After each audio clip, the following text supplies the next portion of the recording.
এই deer all, আজ চলে গেছিলাম বরডুবিতে মেজো পিসির বাড়িতে। সব কাজিনসরা একসাথে, কতদিন পর। উফ, কি যে দারুণ মজা!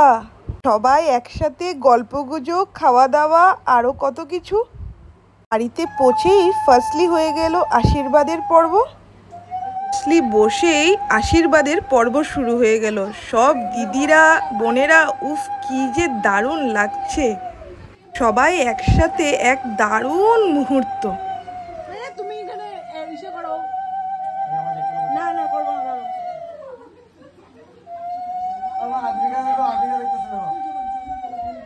আগের সামার মানেই পিসির বাড়ি, মামার বাড়ি 1 মাস ছুটি কাটানো। আজকাল কিন্তু সেই মুহূর্ত আর খুঁজে পাওয়া যায় না। আমার আগে গরমের ছুটিতে প্রতি বছরেই আমি 1 মাস ধরে পিসির বাড়ি বা মামার বাড়ি তেমন করেই কাটাতাম। আজকাল তেমন করে ছুটিও পাওয়া যায় না, আর যাওয়া হয় না।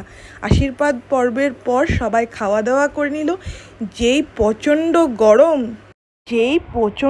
গরম, শরীর একদম নাজেহাল। খাওয়া দাওয়ার পর সবাই একটু বাইরে সাইক্লিং করে নিলাম। ছোট ছোট সাইকেল দেখে একদম কি যে দারুণ, ছোটবেলার কথা মনে পড়ে গেল। সব শেষে এবার বাড়ি ফেরার পালা। আজকের জন্য আসছি, আবার দেখা হবে ছোট্ট একটা মিনি এপিসোড।